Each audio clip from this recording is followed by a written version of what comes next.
Hello बच्चों, मैं doctor Sunita Nandal कक्षा 11th के लिए काव्यखंड में अभ्यास के प्रश्न लेकर आई हूँ।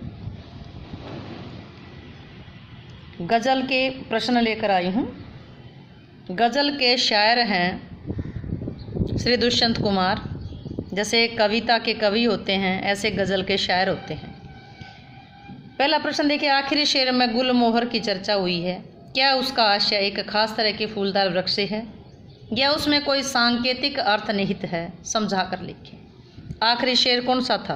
तेरा निजाम है शिल्दे जुबान शायर की, ये एहतियात जरूरी है इस बहर के लिए। ये वाला गुलमोहर का शाब्दिक अर्थ तो एक खास फूलदार वृक्ष ही है, किंतु सांकेतिक अर्थ बड़ा मार्मिक है। गुलमोहर का घना छायादार वृक्ष अपने घर नगर देश का प्रतीक है। अतः जीवन वही उत्तम है जो अपने घर की सुखद छाया में है, और मृत्यु वही उत्तम है जो दूसरों को सुख देने के लिए। यहाँ गुलमोहर के का सामान्य अर्थ है फूलदार वृक्ष, लेकिन प्रतीकात्मक अर्थ क्या आया है? अपना घर नगर और देश का प्रतीक है ये। जीवन वही उत्तम है जो अपने घर की सुखद छाया में हो, और मृत्यु वही है जो दूसरों को सुख देने में हो। पहले शेर में चिराग शब्द एक बार बहुवचन में आया है, दूसरी बार एक वचन में आया है। अर्थ एवं काव्य सौंदर्य की दृष्टि से इसका क्या महत्व है?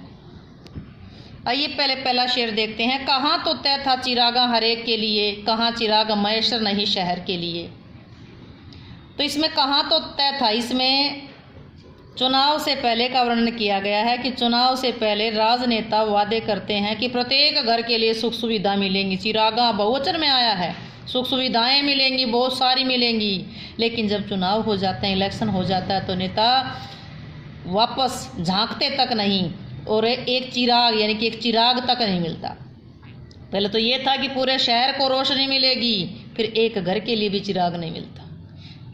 यहाँ चिराग किसका है? सुख सुविधाओं का प्रतीक है कि बहुत सारी सुख सुविधाएं मिलेंगी अगर चुनाव में हम जीत जाते हैं, और बाद में एक घर के लिए भी वो सुविधा नहीं मिल पाती। पूरे शहर के लिए तो बहुत दूर की बात है। तो पहली पंक्ति में बहुवचन में आया है और दूसरी में ये एक वचन में आया है। कवि ने पहले शेर में चिरागा शब्द बहुवचन के रूप में प्रयोग किया है। इसका अर्थ है हर घर को सरकार द्वारा दी जाने वाली सुख सुविधाएं। दूसरी बार कवि ने चिराग शब्द का एक वचन के रूप में प्रयोग किया है, जिसका अर्थ वे सुख सुविधाएं जो सरकार द्वारा नगरों को उपलब्ध करवाई जाती हैं किंतु अब तक उपलब्ध नहीं हुई। कवि ने एक ही चिराग का प्रतीकात्मक और लाक्षणिक प्रयोग करके अपनी अद्भुत कल्पना शक्ति का परिचय दिया है। नेक्स्ट प्रश्न देखते हैं। गजल के तीसरे शेर को पढ़ें, गौर से पढ़ें। यहाँ दुष्यंत का इशारा किस तरह के लोगों की ओर है? तीसरी गजल देखते हैं, तीसरे शेर को पढ़ते हैं। न हो कमीज तो पाँवों को पेट से ढक लेंगे, ये लोग कितने मुनासिब हैं इस सफ़र के लिए। मुनासिब का मतलब है सही हैं, उपयुक्त हैं इस सफ़र के लिए, इस यात्रा के लिए।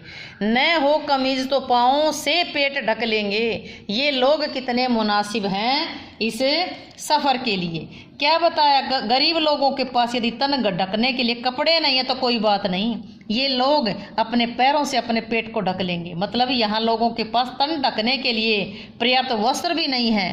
भारत के लोग इतने गरीब हैं, गरीबी से युक्त जीवन यात्रा को तय करने के लिए कितने उपयुक्त हैं। कहने का मतलब क्या है कि गरीबों के भाग्य में तो केवल गरीबी ही गरीबी है, उन्हें तो इस गरीबी में ही अपनी जीवन यात्रा पूरी करनी है। अब देखते हैं इस प्रश्न का उत्तर। तीसरा शेर हमने पढ़ा। कवि ने इस शेर में उन लोगों की ओर संकेत किया जो किसी भी स्थिति को सहज रूप से स्वीकार करने को तैयार रहते हैं। अन्याय होने पर भी वे उसका विरोध का स्वर ऊंचा नहीं करते, बल्कि उस अन्याय को अपना भाग्य मान लेते हैं और उसी के अनुसार जीवन जीना शुरू कर देते हैं। अगला प्रश्न देखिए। तेरा निजाम है सिलदे जुबान शायर की, ये एहतियात जरूरी है इस बहर के लिए। कवि ने इस शेर में अन्याय करने वाली सरकार व शासन का कड़ा विरोध किया है तथा जनता को अपने अधिकारों के प्रति जागरूक किया है। इसलिए कवि को डर है कि कहीं सरकार उसकी जुबान ना बंद कर दे। जिस प्रकार गजल की सावधानी के लिए छंद के बंधन आवश्यक हैं, गजल के लिए गजल का एक छंद के बंधन में बंध जाना आवश्यक है, बहर एक छंद का नाम है, वैसे ही शासन को चलाने के लिए विद्रोह को दबाना भी नितांत आवश्यक होता है। इसलिए शासन व सत्ता के लोग कुछ भी कर सकते हैं। फिर देखिएगा, कवि ने इस शेर में अन्याय करने वाली सरकार और शासन का विरोध किया है तथा जनता को अपने अधिकारों के प्रति जागरूक किया है। कवि को डर है कि कहीं सरकार शायर की जो दुष्यंत कुमार है उसकी जुबान को ना बंद कर दे। जिस प्रकार गजल की सावधानी के लिए छंद का बंधन आवश्यक है, बहर का बंधन आवश्यक है, वैसे ही शासन को चलाने के लिए विद्रोह को दबाना बहुत जरूरी होता है। इसलिए शासन व सत्ता के लोग कुछ भी कर सकते हैं। उम्मीद है कि ये क्वेश्चन है आपको अच्छे से समझ आए होंगे। और इसी वीडियो में साथ ही, क्योंकि छोटी सी पोयम है, इसी में हम इसके वस्तुनिष्ठ प्रश्न भी साथ ही करते हैं।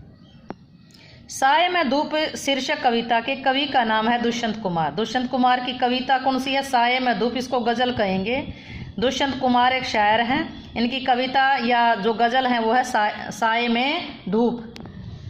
साया क्या है? साया मीन छाया, परछाई। चिराग किसका प्रतीक है? जीवन में सुख सुविधाओं का, विकास के साधनों का प्रतीक है। दरख्त, दरख्त उर्दू भाषा का शब्द है। दरख्त का मतलब पेड़ होता है, उर्दू फारसी का शब्द है। पाँव से पेट ढक लेंगे शब्दों में किस ओर संकेत किया गया है? गरीबी की ओर।